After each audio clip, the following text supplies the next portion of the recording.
Bharatiya Janata party द्वारा एक महत्वपूर्ण बैठक आयोजित की गई, जिसमें पार्टी के वरिष्ठ नेताओं और संगठन से जुड़े प्रतिनिधियों ने हिस्सा लिया।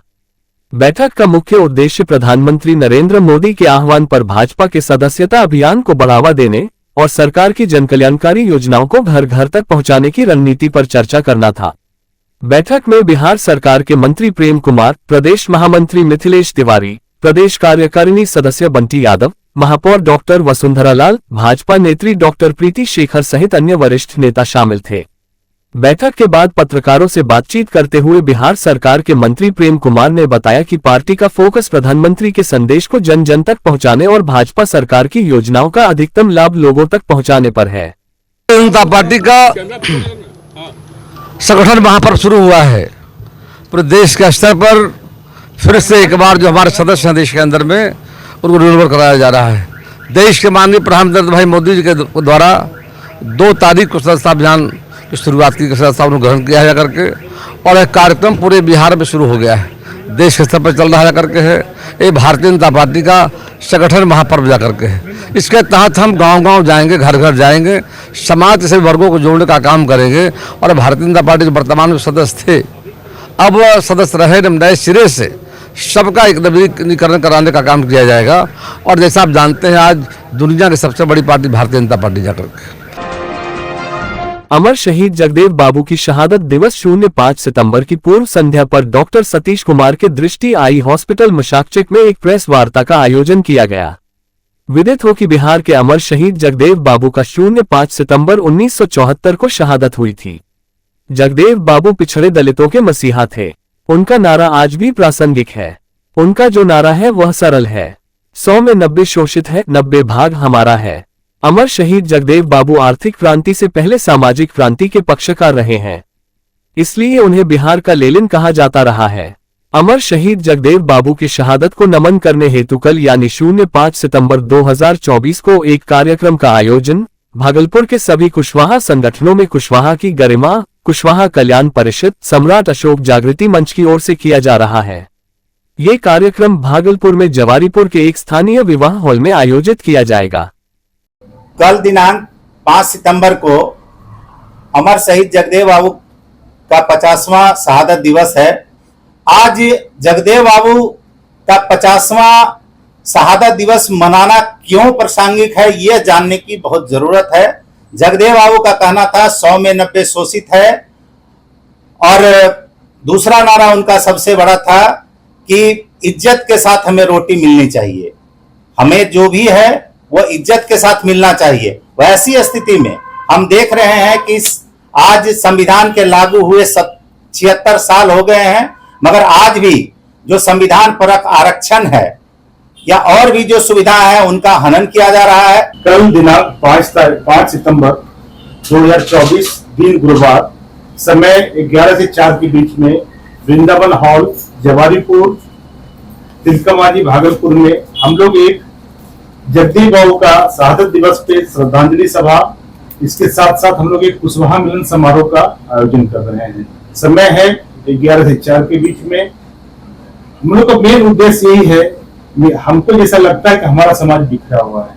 हम लोग चाहते हैं सभी लोग एकजुट हों, अपने समाज को मजबूती प्रदान करें और हमारा समाज किस तरह से तरक्की करे, हम लोग एक दूसरे के लिए क्या कर सकते हैं, बस इसी मुद्दे पर हम लोग डिस्कस करेंगे कि हम लोग कहाँ एक दूसरे को मदद कर सकते हैं। और मेरा मुख्य रूप से ये कहना है कि कुशवाहा समाज को जितनी प्रतिष्ठा मिलनी चाहिए उतनी प्रतिष्ठा नहीं मिल रही है। हमारे जगदेव बाबू हम लोगों के पुरोधा थे और उनके नक्शे कदम पर चलना हमारा दायित्व है, और हम बिल्कुल उनके नक्शे कदम पर चल रहे हैं। और 100 में 90 शोषित है, 90 भाग हमारा है। इस बात को लेकर हम लोग आगे बढ़ेंगे और हम लोग अपने लक्ष्य को पहुंचेंगे। कुशवाहा बंधुओं से मेरा आह्वान है कि वो आए और अपने लक्ष्य को समझे और अपने अधिकार को लें, न मिले तो छीनने का भी प्रयास करें। भागलपुर जिले के राजकीय रेल थाना में पुलिस कर्मियों की उदासीन रवैया से असंतुष्ट महिलाओं ने सवाल खड़ा कर दिया है। ताजा मामला सुल्तानगंज का है, जहां एक महिला सुल्तानगंज विक्रमशिला एक्सप्रेस से जमालपुर अपने घर जा रही थी, तभी एक झपट्टा मार चोर ने उक्त महिला के गले से सोने का चैन खींच लिया। लेकिन उक्त महिला की दिलेरी ऐसी कि उसने चोर का हाथ कसकर पकड़ा। तदुपरांत यात्रियों के सहयोग से उस चोर को रेलवे पुलिस को सुपुर्द कर दिया। लेकिन मामला तब गर्म हो गई जब उस महिला को सही इंसाफ नहीं मिला। न तो चोर पर कोई कार्रवाई हो रहा था और न ही महिला का सोने का चैन ही मिला। रेलवे पुलिस की इस उदासीन रवैया से नाखुश उक्त महिला ने जमकर बवाल काटा है। मैं सुल्तानगंज विक्रमशिला से मैं जा रही थी जमालपुर के लिए। चढ़ते टाइम एसी B2 में मेरा चैन एक लड़का खींच लिया। जैसे मेरा खींचा, हम उसका हाथ पकड़ लिए, हाथ नहीं छोड़े, भागने की बहुत कोशिश कर रहा था। फिर पकड़े, फिर वहाँ का आदमी भी हेल्प किया, सब पकड़ के नीचे उतारा, वहाँ ले गए थाना, पुलिस थाना में। पुलिस थाना हम लोग को भागलपुर भेज दिया गया। वहाँ चोर को लाके पकड़ के बैठा हुआ है, कोई एक्शन नहीं लिया जा रहा। बाढ़ और बारिश हर साल भागलपुर में गंगा और कोसी के किनारे रहने वाले लोगों के लिए परेशानी का सबब बनकर आती है। साथ ही विकास के भी पोल खुल जाते हैं, प्रशासनिक दावे की हकीकत भी बेपर्दा हो जाती है। 3 महीने लोग जिंदगी की जद्दोजहद करते हैं। दरअसल जिले के रंगरा प्रखंड के NH 31 किनारे कोशकीपुर सहोरा पंचायत के लोगों के हर घरों के सामने चचरी पुल है। NH किनारे थोड़ी थोड़ी दूरी पर इस तरह की तस्वीर देखने को मिलती है, क्योंकि बारिश और कोसी नदी का पानी का जलजमाव यहां 3 महीने रहता है। ऐसे में लोग जलकैदी न बने, इसके लिए वह खुद पैसे खर्च कर हर साल बांस का पुल बनाते हैं ताकि घर से मुख्य सड़क तक आवागमन कर सके। बारिश से पहले पुल के नीचे रास्ता हुआ करता था। जब बारिश हुई और कोसी का जलस्तर बढ़ा तो पुल बनाना मजबूरी हो गई। कोई 4,000, कोई 5,000, कोई 10,000 तो कोई 20,000 खर्च कर पुल बनाते हैं और यह हालात पिछले 10 सालों से है। बहुत परेशानी होती है हम लोग, बहुत, जिसको बोला जाता है कि हर साल हम लोग को बनाना पड़ता है, परेशानियों का सामना करना पड़ता है। कितने पुल होंगे आपके यहाँ पर? 6 पुल। 6 पुल। कौन सा इलाका हो? ये हो गया कोशकीपुर पंचायत का सहोरा हो गया। यहाँ पे और भी आगे और भी है। मतलब किस तरह से बनाते हैं इसे? इस हम लोग मजदूरी की जो है ना, मजदूर लोग को हायर करते हैं, बनवाते हैं उससे। कौन सा पानी आता है? ये बाढ़ का पानी है, कोसी का और बारिश का भी। राष्ट्रीय मानवाधिकार एवं RTI जागरूकता संगठन भारत के मुख्य कार्यकारिणी प्रदेश अध्यक्ष सह महासचिव राष्ट्रीय सलाहकार समिति सुमित कुमार ने अपने लेटर हेड पर मुख्य कार्यकारिणी जिला अध्यक्ष चंदन शोभराज के माध्यम से माननीय प्रमंडलीय आयुक्त भागलपुर JLNMC अस्पताल अधीक्षक को एक ज्ञापन सौंपा है। साथ ही इस ज्ञापन की प्रतिलिपि स्वास्थ्य सचिव बिहार तथा जिलाधिकारी भागलपुर को भी प्रेषित किया है। ये ज्ञापन आगामी 6 सितंबर को मल्टी स्पेशलिटी अस्पताल भागलपुर के उद्घाटन को लेकर है। मरीज हित को देखते हुए यह अवगत कराया गया है। इस अस्पताल में दवा, पैथोलॉजी, जांच, ECG आदि अन्य सुविधाएं नहीं हैं। ऐसी सुविधाएं अविलंब कराई जाए ताकि मरीजों को इधर उधर न भटकना पड़े और वे आर्थिक दोहन का शिकार न हो। जी, भागलपुर सुपर स्पेशलिटी हॉस्पिटल का विधिवत उद्घाटन 6 सितंबर को होना है, जिसमें JP नड्डा साहब आ रहे हैं। इसी को ट्रायल के रूप में 3 सितंबर को OPD सेवा वहां पर चालू कर दी गई थी। तो वहां से हम लोगों को ये खबर मिली कि पैथोलॉजी, मेडिसिन काउंटर और ECG की सुविधा उपलब्ध नहीं, जिस कारण से पेशेंट को बहुत ज़्यादा परेशानी हो रही थी। इसी चीज़ को देखते हुए हमने अपने लेटर हेड पर प्रमंडलीय आयुक्त, अस्पताल अधीक्षक को फिजिकल रूप में जाकर के हमारे संगठन के जिला अध्यक्ष चंदन शोभराज जी, RTI प्रकोष्ठ के जिला अध्यक्ष संजीव जी और मीडिया प्रकोष्ठ के प्रदेश अध्यक्ष विभूति जी और सदस्य नवीन जी और संगठन के कई सारे पदाधिकारी थे, सभी ने जाकर उन्हें हाथों हाथ एक लेटर हेड पर हमारा पत्र दिया, जिसमें उन्होंने इन सब चीज़ों की सुविधा अविलंब उपलब्ध कराने की आश्वासन दिया, अविलंब उपलब्ध कराने के लिए आश्वासन लिया।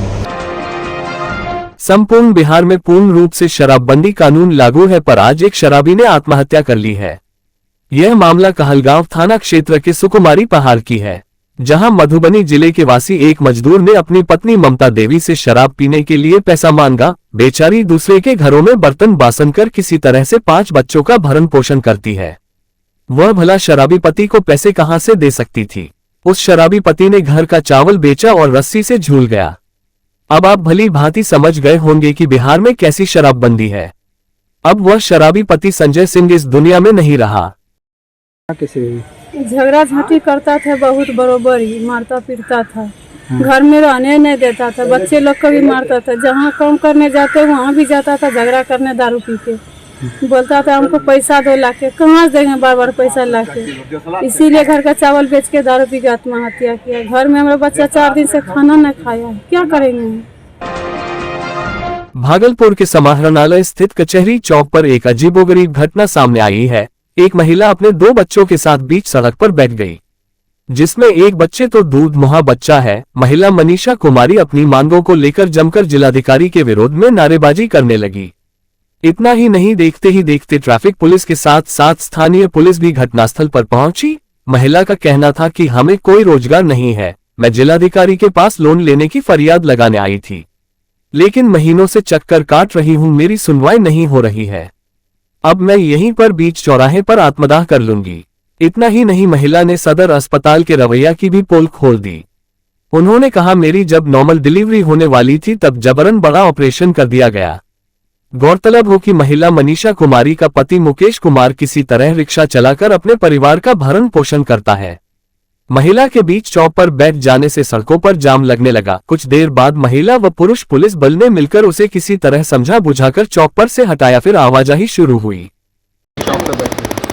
बैठे हैं, हमको लोन चाहिए, लोन खोजें, रोजगार खोजें, नहीं मिला तो क्या करेंगे। बैठ गए हैं रोड पे, नहीं खाने का जुट रहा है, न बच्चा को दूध पिलाने का हो रहा है। पति कमा के आता है 20 रुपया 50 रुपया रिक्शा में कमा के आता है, बच्चा को दूध पिलाएंगे, कौन खाएंगे।